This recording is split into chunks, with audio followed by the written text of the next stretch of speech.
En uno de sus esclarecidos ensayos, el filósofo y premio Nobel de Economía Amartya Sen reivindicó el valor universal de la democracia. Si bien se trataba de un invento griego, por lo cual fue formado en determinadas circunstancias espaciotemporales, sus principales postulados pueden ser defendidos sin importar la situación en que nos encontremos. Esto se vuelve más contundente, incluso apremiante, por efecto del hecho de que desde hace 200 años aproximadamente se lo ha consagrado como el régimen político de mayor prestigio. Ello es tan claro que aún gobernantes sin ningún vínculo serio con ese sistema se proclaman sus protectores. No solo eso, sino que se presentan como auténticos valedores de los derechos humanos. Por fortuna, basta observar la realidad para evidenciar lo contrario. Pensemos, por ejemplo, en Venezuela. Para profundizar al respecto nos acompaña vía Skype desde México Alejandra Arcas Lazo, abogada formada en la Universidad Santa María de Caracas, Venezuela, quien, entre otras facetas académicas y profesionales, cuenta con la meritoria labor de trabajar en el ámbito de los derechos humanos. Muy buenos días, Alejandra, y gracias por estar en Contraviento y Marea. Buenos días, Enrique, gracias a ti por la invitación. Antes de pensar en el presente tremebundo como pocos, valdría la pena recordar que los años marcados por Hugo Rafael Chávez Frías no fueron ni de lejos una época propicia para las felicitaciones gubernamentales en el ámbito de los derechos humanos. Es cierto que a diario, desde hace varias semanas, incluso meses, nos topamos con novedades inequívocamente indignantes por la violencia que conlleva. Sin embargo, el panorama desde el punto de vista de los derechos humanos tampoco era impecable ya desde los primeros tiempos de lo que se ha dado a llamar el socialismo del siglo XXI. Ciertamente, tengo que empezar reconociendo que la Constitución Bolivariana de Venezuela, que fue promulgada y además llevada adelante gracias a la gestión del presidente Chávez, a través de un referendo constituyente originario, los electores venezolanos decidimos esta constitución que es novedosísima desde el punto de vista del reconocimiento de los derechos humanos, y sí, efectivamente hubo un reconocimiento expreso de estos y muchos otros derechos que, aunque no están expresamente plasmados en la constitución, se sobreentiende pues que son o se reconocen como tales porque están inscritos en los tratados internacionales en los cuales Venezuela ha sido parte. No obstante, las políticas del presidente Chávez lamentablemente quedaron en una retórica o en un tema de verbo, de palabra, porque estos derechos humanos desde el inicio del mandato del presidente pues comenzaron a ser violentados de manera flagrante y además sin ningún tipo de penalización, de fiscalización por parte del poder público, como es obligación pues hacerlo, ¿no? A pesar, como bien está subrayando, del reconocimiento generoso que ha tenido rango constitucional, pero que también ha originado diversas disposiciones. Uno podría pensar, en resumen, que todas aquellas determinaciones normativas que son adoptadas por un gobierno se deberían traducir en prácticas, en hechos contundentes, a fin de que se refleje esa realidad normativa en acontecimientos de nuestra vida cotidiana. Sin embargo, resulta claro que no basta con el propósito de presentarse como un gran defensor de los derechos humanos,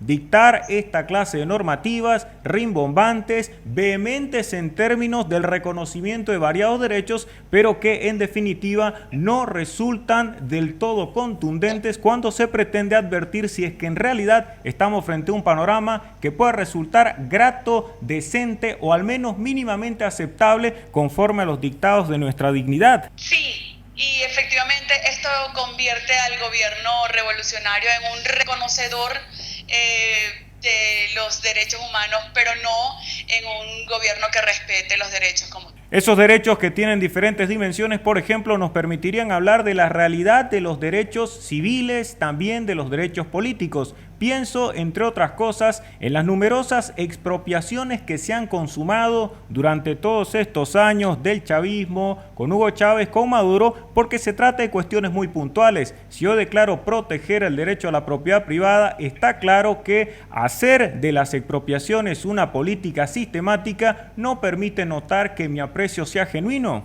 Exactamente.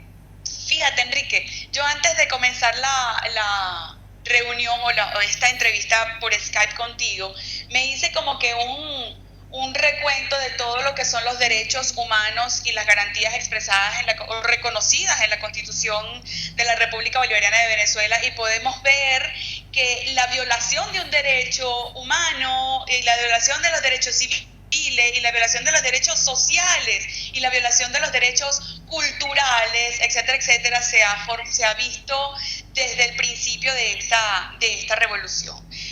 Podemos hacer si me lo permite, por supuesto, para no ir a casos puntuales, por ejemplo, de la propiedad privada, que ha sido evidente. Son más de 1.168 empresas expropiadas por el gobierno bolivariano desde 1998, sin motivos, sin esa utilidad pública o ese interés social que obliga o que expresa la Constitución para que se pueda proceder a una expropiación, simplemente porque quise expropiarlo y ya, porque el propietario se enfrentó a mi gobierno y ya lo expropié por eso.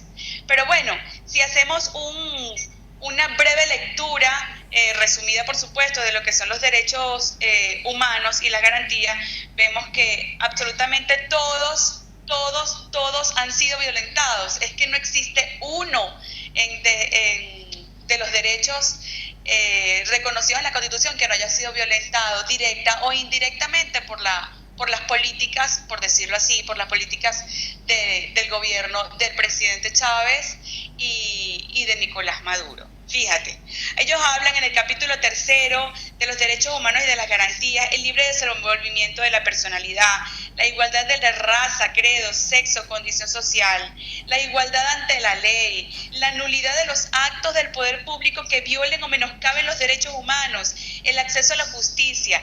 Todo esto en este momento está siendo flagrantemente transgredido por el régimen. Hablemos de la garantía de la justicia, la transparencia, la autonomía, la independencia, la accesibilidad, la imparcialidad. Esto es evidente que ha sido totalmente vulnerado. El derecho al amparo a la justicia por parte de los tribunales. Los tribunales trabajan lamentablemente bajo las órdenes del Ejecutivo Nacional. El Estado está obligado, por ejemplo, a investigar los delitos comunes contra los ciudadanos. Esto no se hace. En Venezuela hay un 98% de impunidad. Que proteger a las víctimas de estos delitos comunes. No hay definitivamente condiciones judiciales ni condiciones penitenciarias para poder atacar el grave problema de inseguridad que existe en Venezuela. La gente no tiene dentro de sus derechos civiles el derecho a la vida.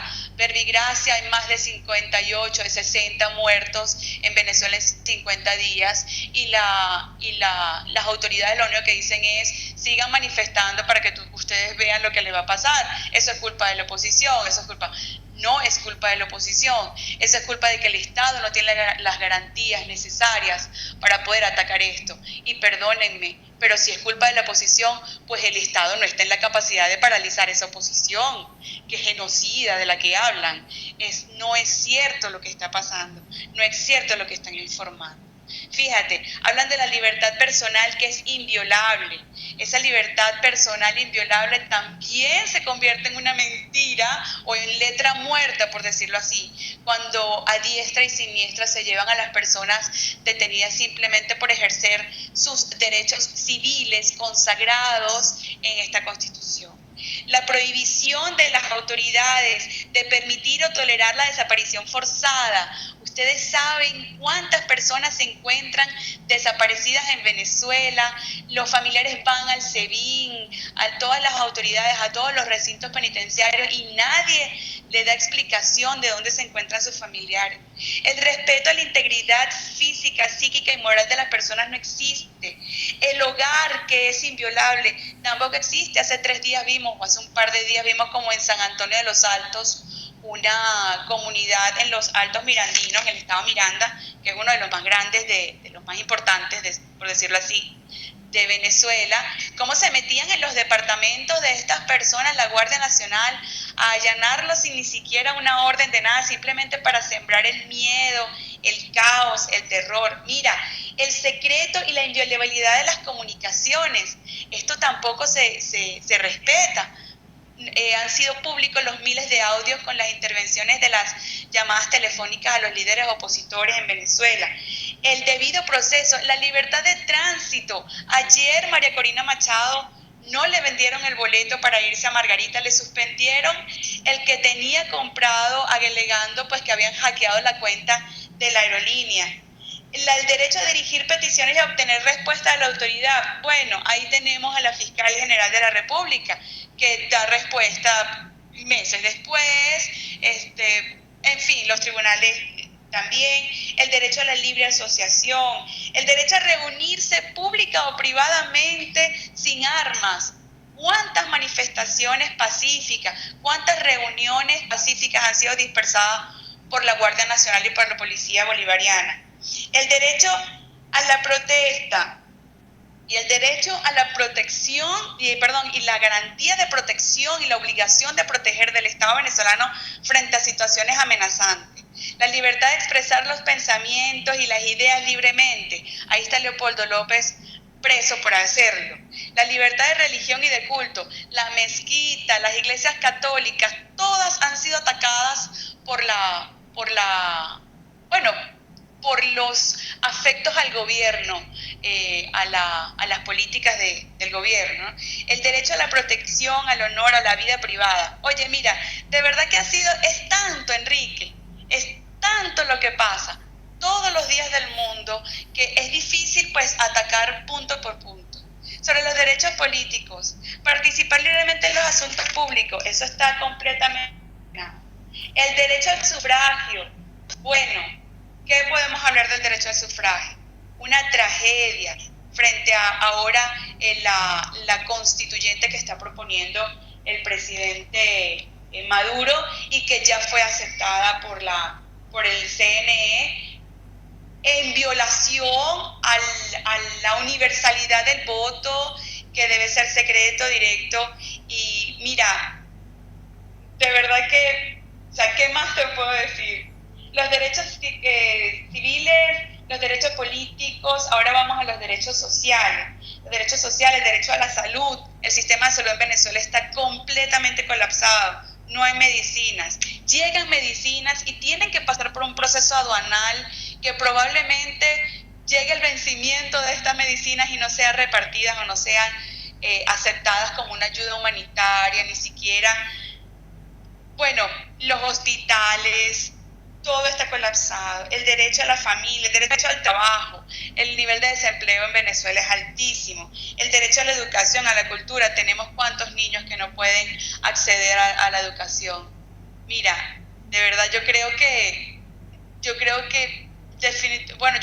estoy segura que definitivamente en Venezuela no hay derecho posible de respetarse por parte del Ejecutivo Nacional. Hay, por lo tanto, una profunda, sin duda abismal distancia entre esas declaraciones que tienen rango constitucional y todas aquellas actuaciones que son llevadas adelante por un gobierno que, entre otras cosas, se jacta de salvaguardar los intereses populares, pero como se ha evidenciado incluso desde el punto de vista de los derechos sociales, económicos, culturales, existen observaciones que se pueden fundar sin necesidad de estar elaborando un discurso tendencioso, sino simplemente tomando en cuenta los datos que nos depara esa realidad, que sin duda es dramática y que por supuesto ha originado estos cuestionamientos, que además tendrían que ser unos motivos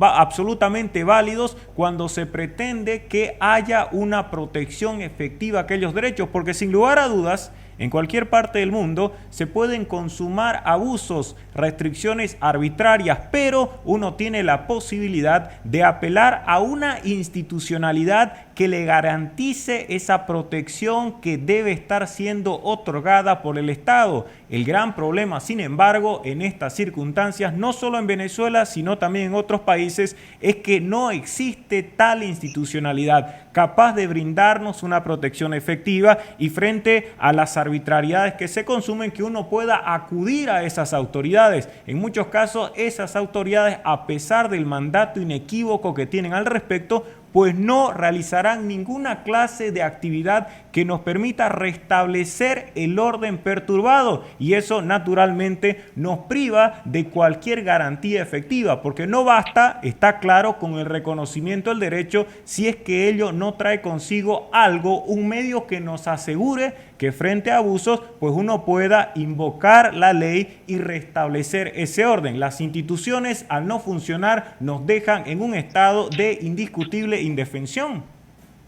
Exactamente, exactamente. Y fíjate que importante lo que estás diciendo. La Constitución Bolivariana de Venezuela, maravillosa, creo que única en el mundo, súper respetuosa de todos los derechos de las personas, y esta Constitución tan maravillosa no ha podido ser aplicada por parte del Poder Judicial, que pues cuando yo recuerdo que cuando me juramenté como abogado dije, juro ante Dios cumplir con la Constitución y hacerla cumplir. Entonces, oye, si no se cumple esta Constitución tan amplia, ¿qué nos garantiza que se va a cumplir la nueva Constitución que está proponiendo el presidente Maduro, verdad? Entonces, oye, ¿por qué en vez de buscar nuevos textos legales o constitucionales para, en teoría, amparar ese derecho, esa paz, esa necesidad de tranquilidad que tienen los venezolanos en este momento? ¿Por qué en vez de redactar nuevos textos, por qué no nos enfocamos en hacer respetar esta, que ya está, digamos, que ya la conocemos, que hasta ellos mismos, como bien lo acabas de decir, se jactan de tener la mejor? Pues sí tenemos la mejor Constitución, con todas las herramientas, con todos los mecanismos y con todas las bases necesarias para que Venezuela sea un país que sencillamente vivamos tranquilos, en democracia, en paz. Y oye, no, pues la respuesta del gobierno es simplemente, pues vamos a hacer otra constitución, porque otra constitución sí nos va a garantizar la paz. Ahora, ¿cómo la va a garantizar?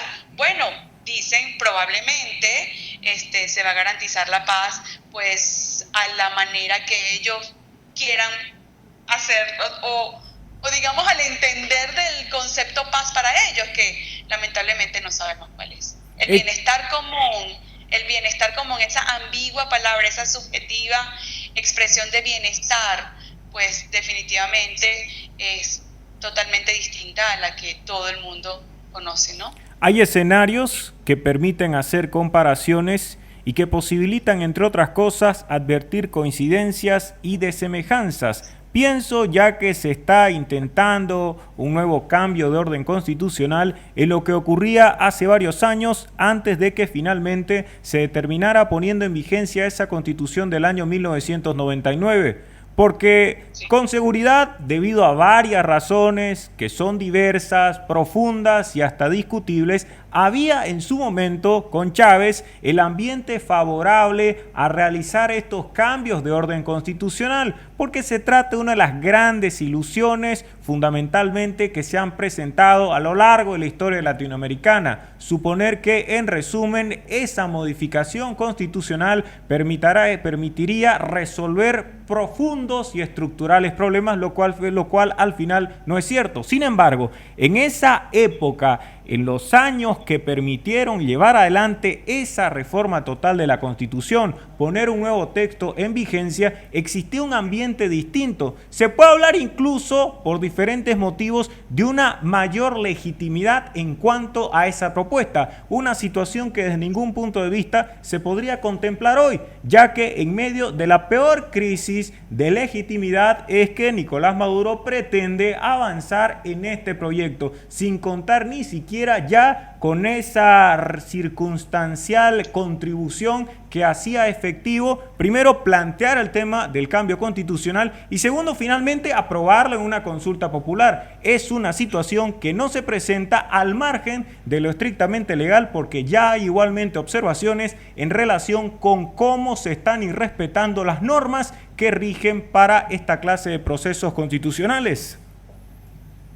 Así es. Y no solamente en aquel momento, en el año 98, que gana el presidente Chávez, 99, que se aprueba la Constitución, no solamente estaba dado el escenario político y la necesidad social, porque era más que todo eso, un escenario político favorable y una necesidad social que urgía un cambio constitucional, precisamente porque habíamos sido atropellados ciertamente por muchos años por las malas políticas democráticas, pero democráticas al fin, ¿ok?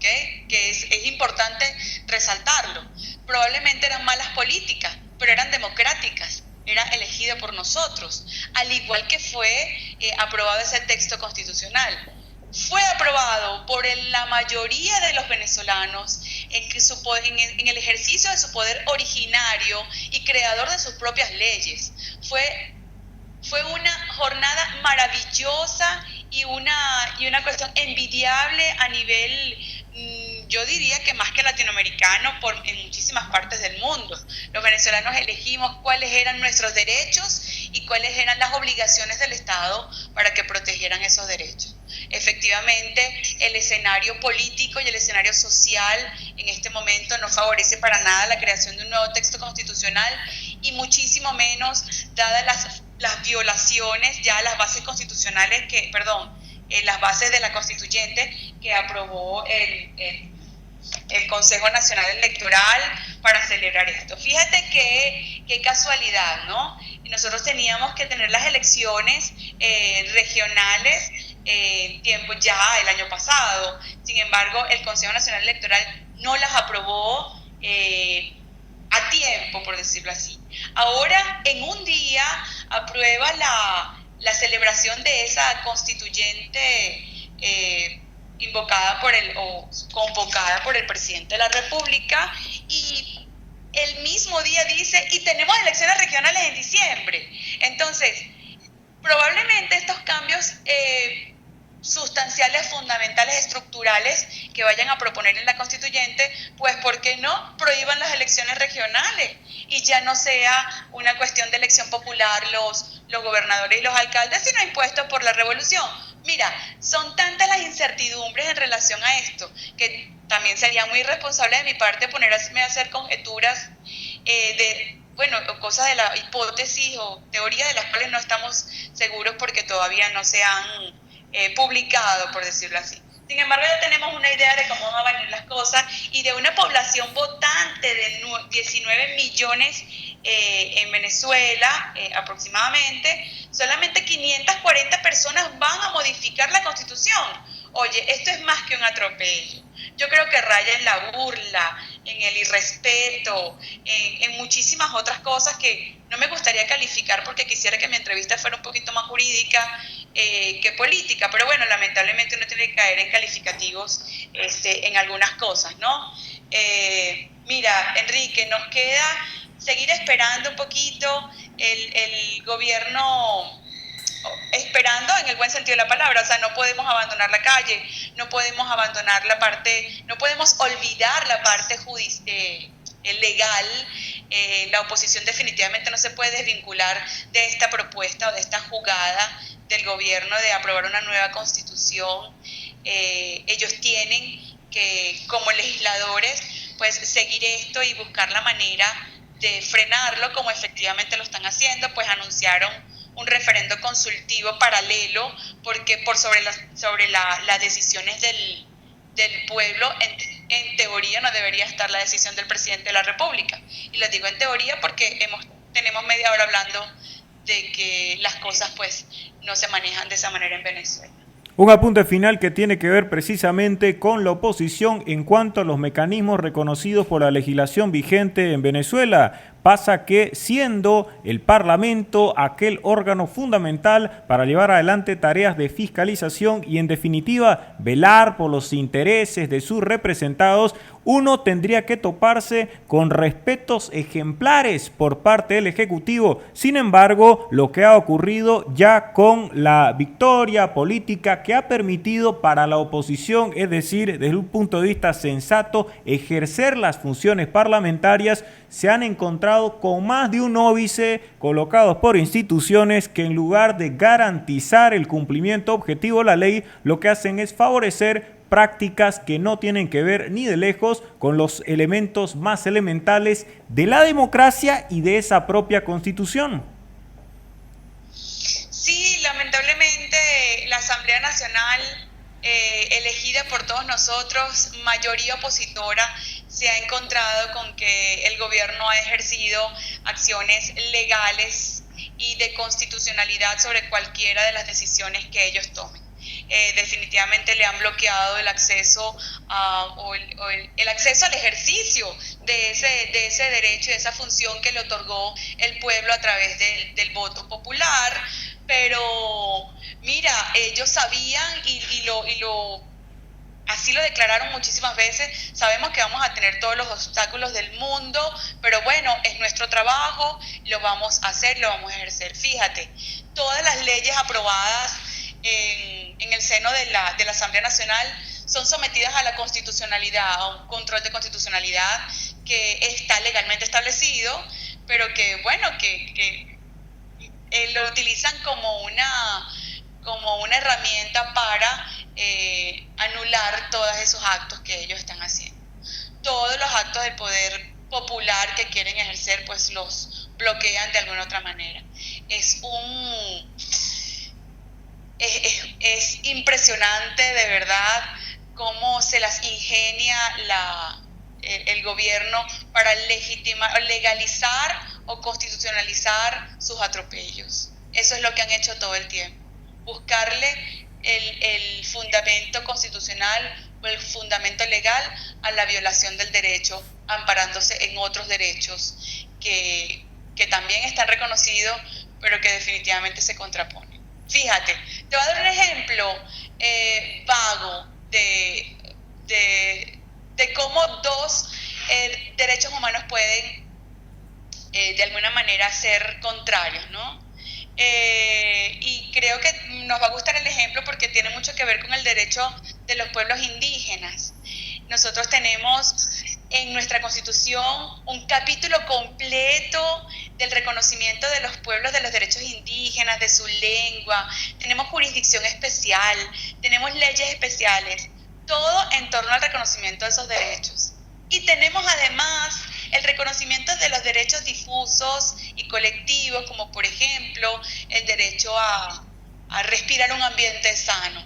Es una práctica ancestral de los pueblos indígenas talar sus tierras y dejarlas en descanso un tiempo, pero eso significa quemar hectáreas y hectáreas de terreno.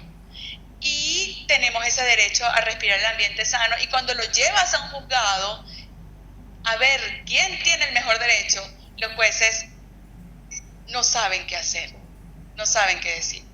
Pues el gobierno hace exactamente lo mismo. Para no cumplir con ninguno de los derechos establecidos en la Constitución, entonces ponen uno contra otros para después no saber qué decidir o no querer decidir.